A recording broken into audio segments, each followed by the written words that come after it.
The rain returned to Madrid like an old tax collector, slow, relentless, impossible to ignore. It wept through the collapsed roofs of Gran Via, dripped from rust-eaten balconies, hissed on the cracked asphalt that still bore scorch marks from the summer of nuclear warnings. Louise de la Torre pressed her shoulder against the splintered doorway of what had once been a perfume shop and counted the children filing past her. 11, 12, 13. She closed her eyes, listened for a heartbeat stretch, then latched the door behind them. Since the night the electricity grids died and the flags of occupied Europe were stitched with borrowed symbols, Louise had forgotten the calendar. Yet she kept a teacher's ledger in her head. Day 1, find food. Day 2, find water. Day 3, find the children hiding beneath the bones of the city. The ledger told her this was day 1147. She had no chalkboards, no textbooks, no security, but at dawn on each of those days she whispered the same vow: they will read. They will dream stories the occupiers cannot translate. They will know there is language beyond commands. The classroom was a makeshift cathedral of shadows, lit only by an oil drum fire Louise nursed like a domestic deity. Burned-out shelves served as benches, a cracked mirror rescued from a hair salon doubled as both window and blackboard. Tonight she would begin with Cervantes, a fragment salvaged from a flea market stall before the embargo strangled Spain. Tomorrow she might switch to forbidden poetry, Lorca, if the pages didn't crumble. She spoke softly, her Spanish accented with the soot of survival, but when words flew they glittered brighter than any tracer round. Eyes up, she murmured, and the youngest, Alba, 7, still missing 2 front teeth, raised her chin as if awaiting coronation. Louise traced the air, drawing an invisible quill across an invisible page. Adventure, she intoned, letting the English word roll like dice. Repeat. Adventure, the chorus replied. Their voices wavered, hopeful sparks inside a bombed-out cave. The door clicked open again. Louise's heartbeat stalled. A boy of maybe 13 stepped through. His uniform was too new, boots unscuffed, the insignia on his shoulder unmistakable, the eagle and lightning rune of the occupation's security corps. Gasps fluttered, one child stifled a cry. Louise steadied her breath. The boy removed his cap, revealing cropped blonde hair and eyes the color of bayonets left overnight in frost. He spoke hesitant Castilian. Miss, my name is Raphael. I was told lessons happen here. Louise's mouth felt full of gravel. She should send him away. The uniform was a beacon for informants, harboring him was suicide. But then she saw the tremor in his hand as he clutched his satchel, no sidearm, no swagger, only fear. Rumors said officers' children were billeted in secure districts, isolated from local schools for security reasons. Perhaps this boy had slipped his leash. No uniforms in class, she said at last. Sit. Listen. The children made space. The oldest, Yusuf, moved a burnt mannequin torso to create a seat. Raphael squeezed in, boots scraping concrete. Louise resumed. She spoke of Don Quixote tilting at windmills that were never mere windmills, of stories as armor, of illusions strong enough to wound giants. Occasionally, when the fire dimmed, she changed lanes and told them about the hidden data troves, quiet servers beneath rubble that still hosted smuggled files, audiobooks full-length bestsellers. Archives the regime ignored because they thought children preferred the narcotic of propaganda. Yet in those compressed MP3 sanctuaries lived other worlds: audiobook fantasy, audiobook for sleep, audiobook sci-fi, audiobook apocalypse, each one a key the invaders had forgotten to confiscate. The children drank every syllable the way sand drinks blood, swiftly, permanently. Louise watched Raphael most of all. He sat rigid, but when she quoted a line about dignity surviving even under chains, his gaze wavered. A fissure, slight but real. After class, while the others dispersed through tunnels mapped only in Louise's head, Raphael stayed behind. He produced from his satchel a dog-eared notebook and a tiny, illegal flash drive. I can trade, he whispered. The fear was gone, replaced by desperate urgency. This has literature in 3 languages. And my mother's voice. She was before the war, she read stories online. She recorded them. His voice cracked like thin ice. Please. I need to hear her again. Outside, mortars rumbled in the distance, occupation forces testing crowd control ordnance. Louise stared at the drive, the boy's trembling hand, the uniform. The ledger in her head filled another line: trust costs more than bullets. She reached, took the drive. Tomorrow, she said, bring civilian clothes. No one learns in armor. He nodded, tears hidden in the rain's echo, and fled into the corridors of debris. That night, on the rooftop of an unfinished hotel, the flash drive files glowed like lanterns on her scavenged tablet. There were lullabies, histories, and a folder labeled in tidy metadata, better than the movie's audiobook. She clicked play. A woman's soft Spanish filled her ears, reading a tale of a teacher who hid children from another tyranny. The past braided itself into the present, a lifeline stronger than steel. Louise saved the metadata in a folder bluntly titled Better Than the Movie's Audiobook, a name chosen not for poetry but for its childish defiance, a reminder that comparison was the thief of joy only if joy stayed silent. She hardly slept. Memories prowled her skull like strays hunting scraps. She remembered the last convocation of the Spanish Ministry of Education, winter of 2047, 2 weeks before electromagnetic pulses erased the National Archives. Ministers argued fonts for new literacy manuals while satellites burned overhead. Louise, then a junior curriculum advisor, proposed emergency telelearning protocols. They laughed, called her alarmist. The record of that meeting burned with the ministry itself, but the laughter still echoed. Before dawn, she tried to rest at the foot of a broken escalator in the metro station she called home. Rusted advertisements curled above like molted snakeskin. One poster still showed a smiling family wearing augmented reality glasses, the caption promising an audiobook fantasy gateway to imagination.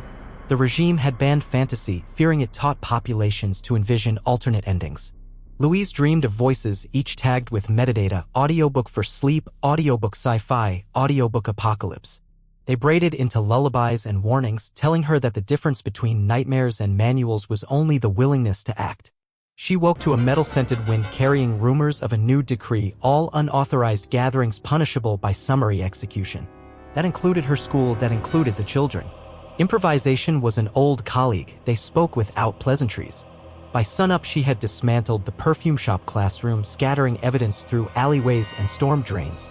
The next lesson would convene in the catacombs beneath Almudena Cathedral, where incense once masked human frailty. The labyrinth there was older than any regime, and its bones answered only to memory.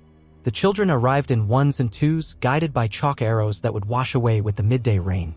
Raphael came last, wearing civilian trousers too short at the ankle. His eyes carried the dread of someone who has tasted freedom and fears the appetite will be noticed. In the crypt, Louise set the tablet on a cracked altar. When she pressed play, a hush fell, as if the marble statues themselves bent to listen. Once upon a night darker than silence, a teacher lit a candle in a city of shadow. The children closed their eyes. Even Louise felt her pulse synchronized to the cadence. She observed Raphael. He mouthed syllables along with the recording, tears making quicksilver tracks down dusty cheeks. In that moment, he was no occupier's son, no spy, only a boy mourning a world he barely knew. After the story, Louise handed out pages torn from a ledger. "Write," she instructed, "what the candle means to you." Pencils scraped stone until distant detonations rattled the crypt, demolition teams leveling unruly neighborhoods. Plaster rained down. Alba squeaked. Raphael threw himself forward, shielding her with thin arms. Compassion weaponized itself faster than any directive. When the tremors eased, Louise led them through an undertaker's tunnel to a sub-basement of a shuttered metro line. There, by the phosphorescent glow of fungal colonies, they read aloud what they had written. Yusuf called the candle a map that burns itself so no enemy can steal it. Alba said it was the sound of my mother's heartbeat when she hugged me goodbye. Raphael wrote simply, "It is a promise that I am not my father." Louise collected the pages, each confession of hope, and stashed them in waterproof canisters beneath Kilometer Zero, a time capsule for a future stubborn enough to exist. The day's final exercise was stealth. She taught them how to move against the light, parody a beggar's limp, scatter in spirals that confused biometric drones. These, she said, were literacy too, reading the grammar of survival. As she dismissed them, she tucked a miniature radio transmitter into Raphael's coat. Its range was limited, but it whispered an encrypted pulse identical to the beacons she'd seen sparking across the ruins. An unspoken pact: he would warn her of troop movements, she would keep him human. Hours later, amid candle drips and saintly frescoes charred by smoke, Louise allowed herself the smallest indulgence. She imagined a library rebuilt in the sun, its atrium echoing with children debating whether their favorite recording was better than the movie's audiobook. Hope, she reminded herself, was contagious. Lesson objectives for tomorrow: kindle questioning, exorcise obedience, locate the fragile intersection where imagination becomes insurgency. Far above, dawn split the sky like a revelatory wound, and somewhere beyond Madrid's skeleton another secret classroom flared to life, answering hers in quiet, luminous code. The rains paused just long enough for Madrid's dust to bloom into ghostly fog, curling through alleys like cautious conspirators. Luisa de la Torre slipped along the Plaza Mayor arcade, head down, the teacher's ledger in her mind ticking furiously. At dawn, an encrypted broadcast had crackled through the micro-transmitter in her jacket cuff. Curfew advanced to 1700 hours. New patrol routes along Cava Baja. Descent pamphlets discovered in Chimberry.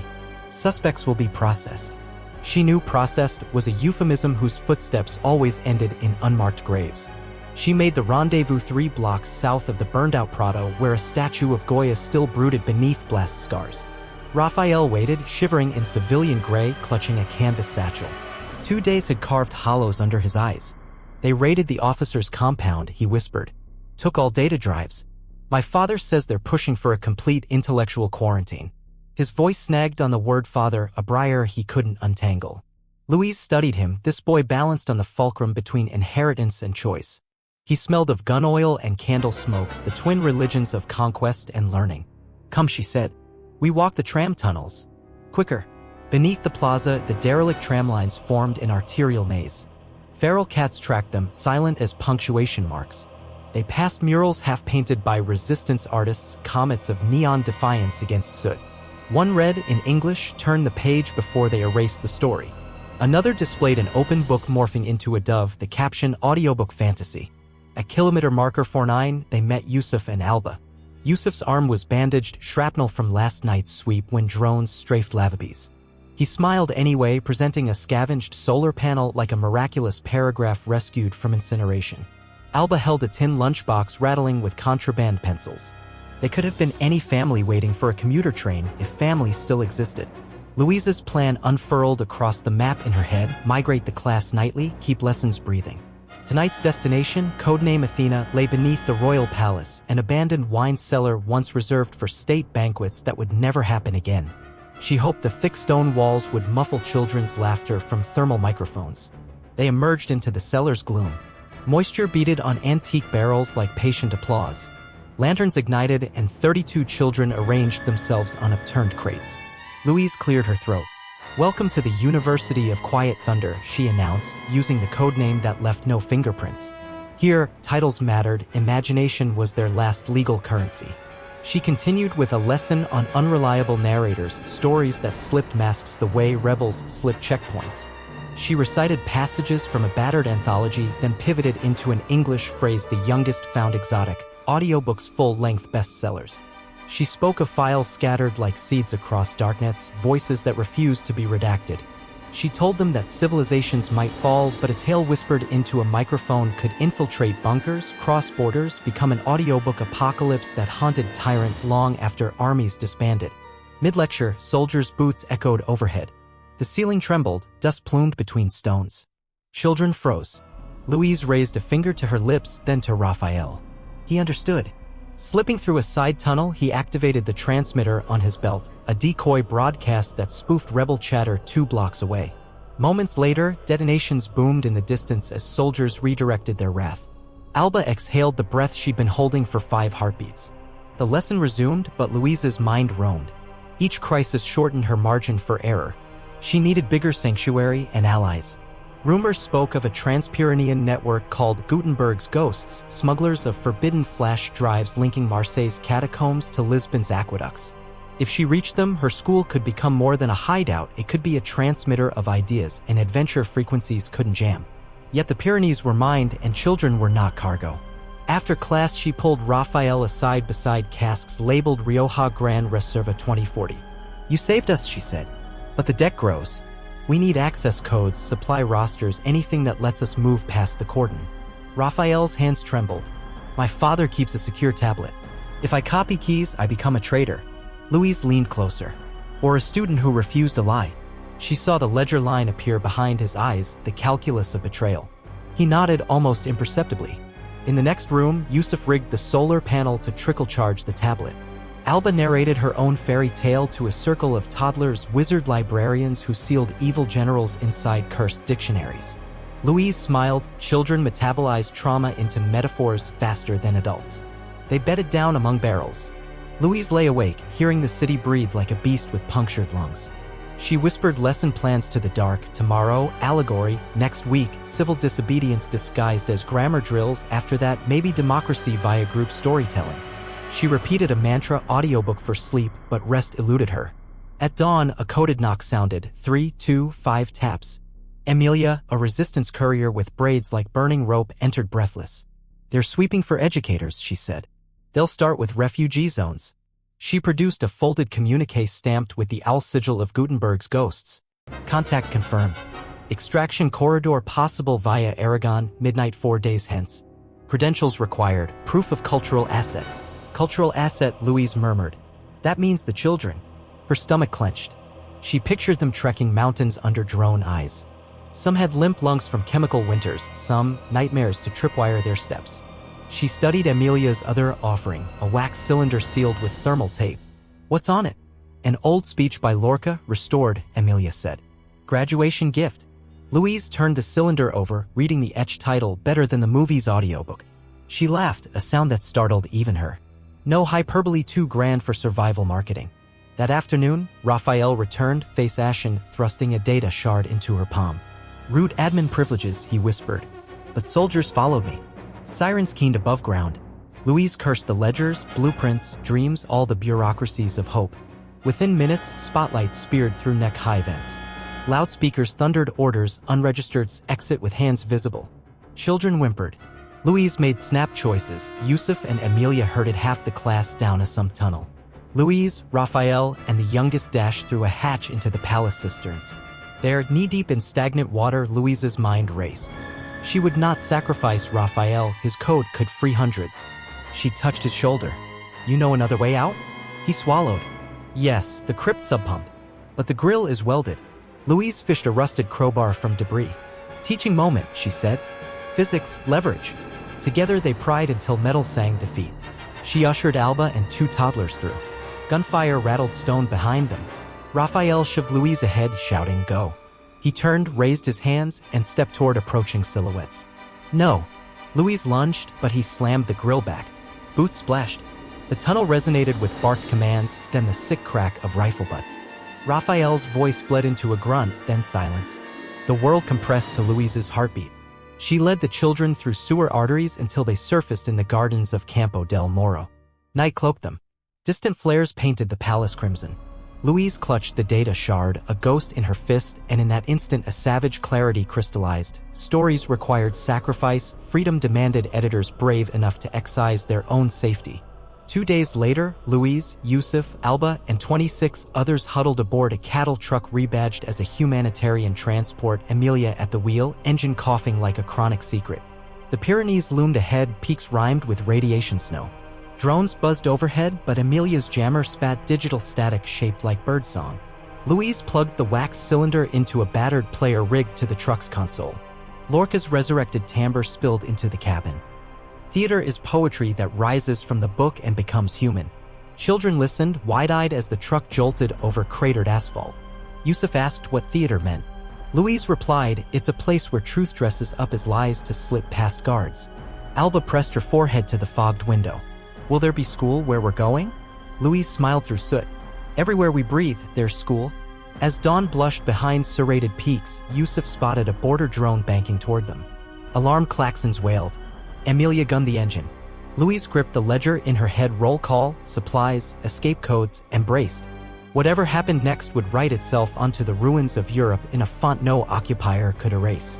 She inhaled, tasted snow and diesel, and whispered the lesson of the day: adventure. Snow howled across the ridge like a choir of broken radios, drowning the truck's dying engine in white noise. Emilia wrestled the gear stick one last time, metal screeched, something deep inside snapped, and the transport skidded sideways until the back wheels jammed against a slab of irradiated ice. Louise de la Torre slammed into the dashboard, vision bursting with sparks. Somewhere behind her, Alba whimpered. Yusuf cursed through clenched teeth. The Pyrenees, jagged and indifferent, surrounded them like a tribunal prepared to rule by avalanche. Above the valley, the border drone banked, its thermal lens hunting for signatures that did not belong. The jammer's battery spat a final stutter of static before fizzling into silence. Louisa's teacher's ledger flashed warnings in her skull: attendance first, 29 children, 2 adults. No absences allowed. She shook Emilia's shoulder. We move. Now. They spilled from the truck into knee-deep drifts, each breath a blade. Amelia pointed to a fissure in the cliff, an abandoned maintenance shaft once part of a trans-mountain rail spur. Tunnel 5, she rasped. Gutenberg's ghosts marked it as fallback. Gunfire cracked downslope, border troopers dismounting from half-tracks. Drone rotors pitched higher. The children stumbled toward the fissure, lugging satchels stuffed with contraband pencils, flash drives, and the wax cylinder Louise safeguarded like a relic. She kept Raphael's data shard in a pouch at her throat, warm against skin, a pulse of purpose. Inside the shaft, darkness closed around them, pierced only by Yusuf's hand-crank lantern. Frost-rimed rails glinted under ice stalactites. The air smelled of diesel ghosts and ancient earth. Louise counted heads again, 29. She exhaled relief, then motioned Amelia to seal the blast door. Metal groaned shut just as a searchlight swept across the entrance and painted their footprints in sterile brilliance. They climbed for hours, the shaft angling upward, rails warping into rusted ladders. Children wheezed, snowmelt dripped from hair like morphine for the rocks below. Louise kept them moving with whispered fragments of myth, Odysseus in storm, Scheherazade buying dawn with stories, a librarian who outread executioners. Each parable finished on the same word, spoken like a destination, adventure. When exhaustion threatened mutiny, she triggered the tablet speaker and let Lorca's voice spill out, low, melodic, defiant. It was not merely comfort, it was psychological camouflage. Radio frequency spectrums bristled with occupation sensors, but they had not yet taught algorithms to fear poetry. Mid-slope, the tunnel opened into a buried switching station. Rusted signals dangled like frozen semaphore. A camp stove hissed, already lit. Figures emerged from the shadows wearing cloaks stitched with faded book pages. Their leader, a wiry woman with frost-rimmed lashes, extended gloved hands. Maya, she introduced herself. Gutenberg's ghosts. Her English carried the clipped cadence of old BBC dramas illegally rebroadcast after curfew. You're late. Drone trouble, Amelia panted. Maya's gaze swept the children. These are the cultural assets. Good. She pointed at Louise. You must be the librarian teacher everyone quotes. Teacher, Louise corrected. Librarian aspirant. Maya's smile was a brief spark. Close enough. We have transport waiting, but the last cable car leaves in 40 minutes. After that, thermal satellites own the sky. She tossed each child a wafer-thin heat sheet printed with encryption keys that looked like constellations. Wear these under your clothes. They scramble infrared. They followed Maya through a maintenance corridor that opened onto a cavern whose ceiling vanished into fog. Suspended across the void, an antique freight cable car rocked in the wind, its hull pocked with weld patches. Snow spiraled through gaps where floorboards should have been. Louise herded the children aboard. The car lurched, wheels shrieking against iced steel. Yusuf wound the crank handle under Maya's guidance, cables groaning as they inched above darkness. Halfway across, klaxons blared on the Spanish side. Troopers had breached Tunnel 5. Searchlights raked the cavern. A spot beam seared the car's flank, metal hissed. Maya cursed, jammed a lever. The cable car accelerated, sparks cascading into the abyss. Bullets pinged off rivets. Alba shrieked. Louise yanked her close, whispering lines from Don Quixote about knight-errantry and impossible odds. Another round tore through the roof, frigid air howled inside. Louise pushed children flat, shielding them with her body as splinters of ice scythed overhead. Then, sudden slack, the cable car slammed into the far platform, nearly pitching them overboard. Hands hauled them onto French soil, resistance medics in tattered Red Cross bands. One medic pressed stethoscopes against tiny chests, nodding approval. Another covered bullet holes in Yusuf's coat with duct tape. Louise looked back. The cable car, holed and swaying, detached from its pulley and plunged into the chasm. Searchlights vanished in swirling snow. Silence, thick and guilty, settled. Maya led them into a defunct hydroelectric plant whose turbines lay gutted to house servers. Warmth embraced them, steam from geothermal vents. Racks of jury-rigged processors blinked blue and green, the heartbeat of outlaw data. Painted on the wall, library is a battlefield where no one bleeds but everyone fights. We call this place Bibliotheca Zero, Maya said. From here, we mirror every banned text and beam it across mesh networks. She gestured to a cluster of child-sized VR headsets. And we craft lessons. Her tone softened. Your lessons? Louise's breath caught. She hadn't dared imagine her school scaled beyond whispers. Maya opened a hatch to a recording booth padded with old theater curtains. A single mic stood ready. You speak, Maya explained. We slice your voice, feed it into synthesis, multiply languages. Then we embed lectures inside entertainment streams the censors love, sports commentary, weather bulletins, even those insipid audiobooks full-length bestsellers the regime approves because they dull critical thinking. Listeners download what they think is simple escapism, rom-coms, soap melodramas, and hidden inside is curriculum, logic, ethics, forbidden histories. Louise touched the mic, dizzy. She imagined Alba's giggle encoded into waveforms, Yusuf's earnest questions buried between chapters of celebrity memoir number 7. I'll need time to script. Time is artillery, Maya replied. We strike tonight. Occupiers announce new re-education measures at dawn. She nodded at Raphael's data shard hanging from Louise's neck. Those admin keys let us hijack local broadcast towers. You were his last courier. Louise swallowed. Grief tunneled through her chest, but purpose followed.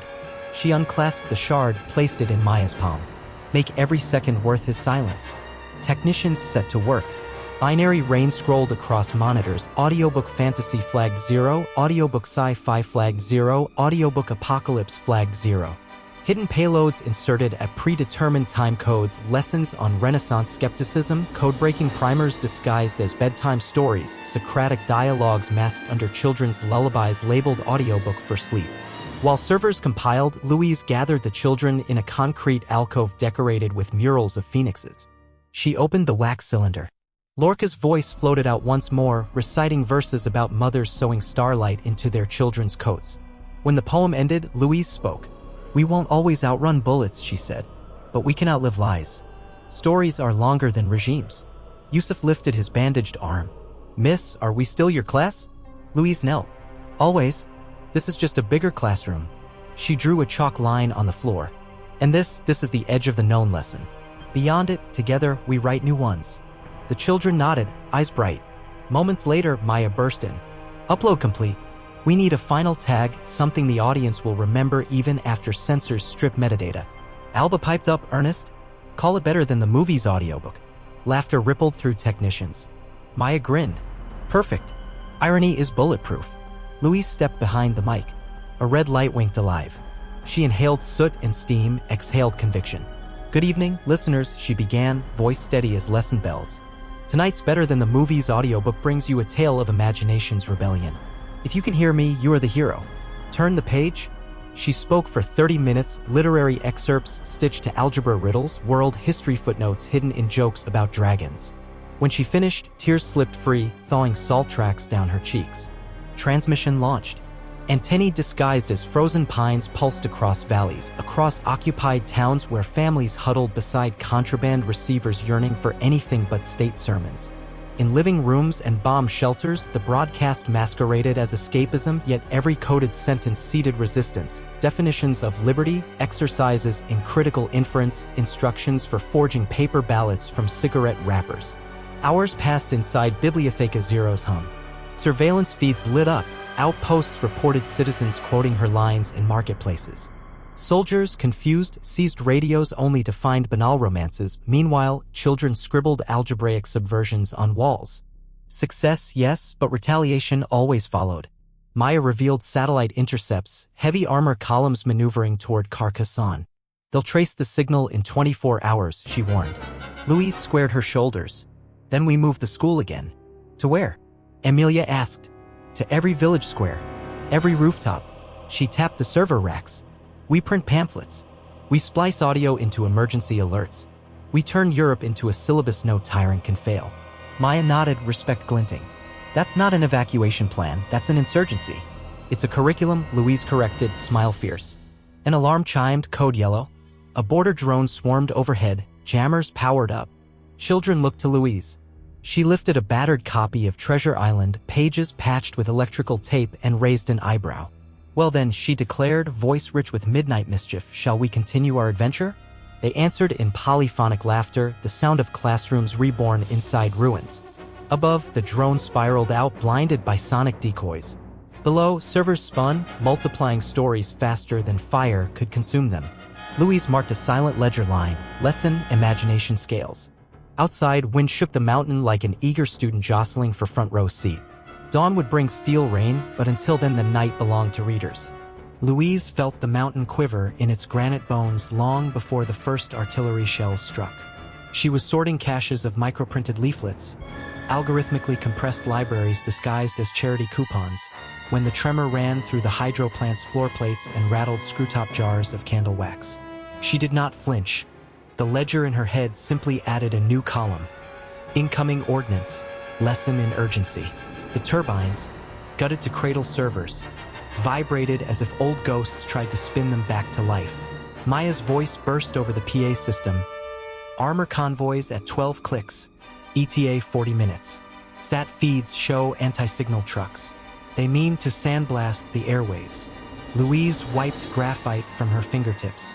Her lectures had streamed across occupied Europe for 6 nights, enough to spark dawn-fence graffiti in Warsaw, coded lullabies in Naples, mathematics flash mobs in Lyon. The regime called it cultural contagion. Tonight, they'd try to cauterize the wound. She strode into the main hub. Technicians huddled over consoles where maps glowed red with advancing threat vectors. Children, wrapped in quilted jackets stenciled with phoenixes, sat at folding desks hurriedly finishing assignments. Alba illustrating the periodic table as mythic beasts. Yusuf crafting a cipher wheel from bottle caps.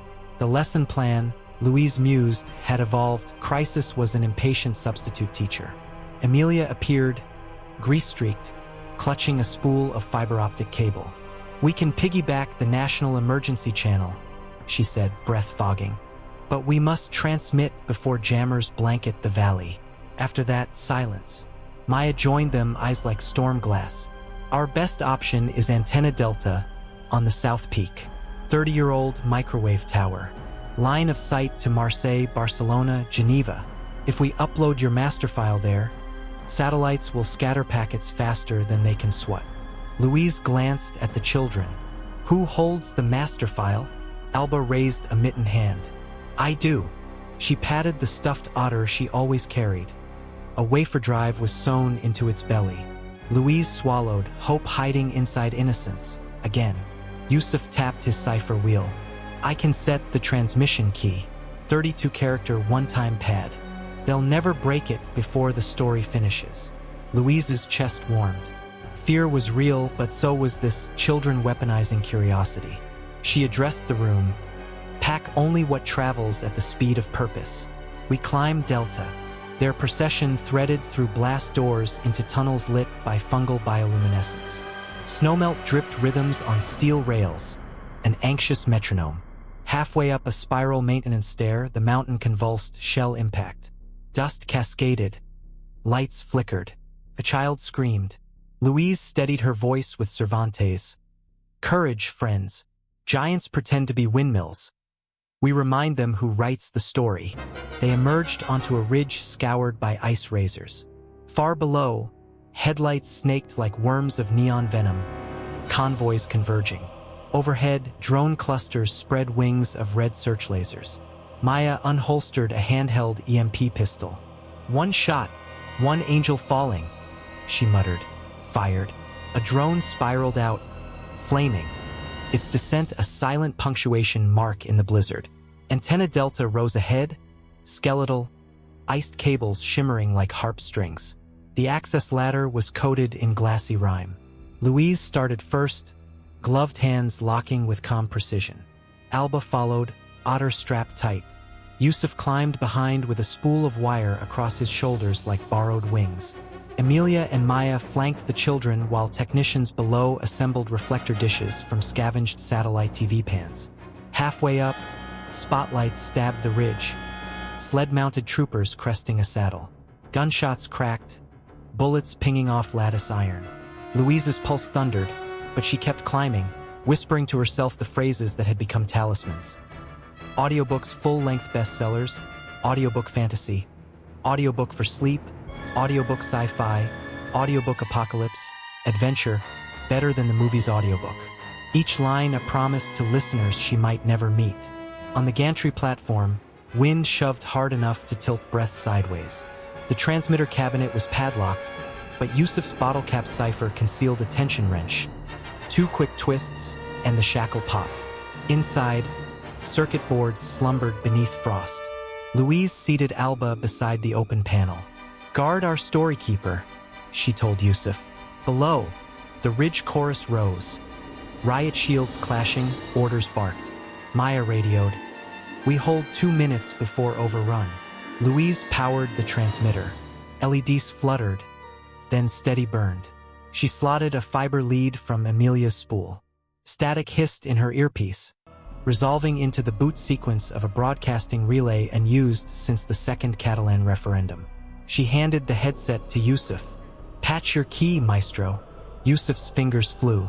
He named the passphrase aloud, a children's nonsense rhyme, then appended ADVNTURE as checksum. He hit execute.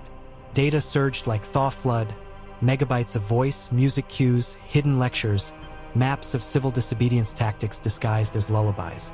A klaxon below, troopers breaching outer perimeter. Gunfire answered from resistance sentries. Louise set her body between children and stairwell, crowbar ready. Maya's voice crackled. First jammer truck disabled. Second still active, north slope. Louise scanned the valley. A boxy vehicle bristling with antennae crawled through snow, dish rotating toward Delta. If it locked, the upload would die mid-sentence. She keyed mic to Amelia. "Can we piggyback power surge through supply line? Fuse their circuits." "Need direct link," Amelia replied. "Transformer station downridge." A hiss of breath. "I'll go." "Too far," Louise argued. "I run faster than tyranny," Amelia said, and the line cut. Seconds later, a bloom of white-blue light flared where the jammer truck stood. A transformer overload. Circuits fried. The dish drooped like a wilted flower. Static cheered through Louise's headset. Transfer bar climbed. 89%. Then the stairwell clanged, troopers ascending. Louise braced, crowbar raised.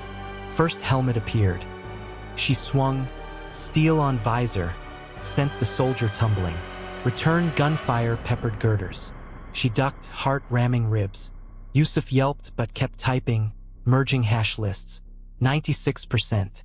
A burst of cold fire seared Louise's shoulder. Graze. Pain flashed red, but her grip stayed iron. She jabbed, dislodged rifle, kicked it over the parapet. Troopers surged again. Time telescoped. Snow, blood, code, everything compressed to instinct. Upload complete. A chime like chapel bells. Yusuf unplugged the cable, shouting, "It's free!" Alba squealed triumph. Louise hit the tower's old alarm siren, a wailing relic that echoed across valleys like a primal raptor. It signaled retreat. Maya's voice. Extraction path open east side. Smoke cover deploying. White phosphor grenades blossomed below, cloaking the ridge in ghost fog. Troopers fired randomly. Bullets whined overhead. Louise herded children onto a maintenance zip line strung earlier for contingency. Yusuf clipped his harness, muttering formulas to steady nerves. Alba clutched her otter. Louise hooked them to the pulley, shoved. They vanished into fog. She clipped herself last. As she gripped the handle, a trooper burst through, rifle leveled. Their eyes met, hers blazing lesson plans, his dulled by orders.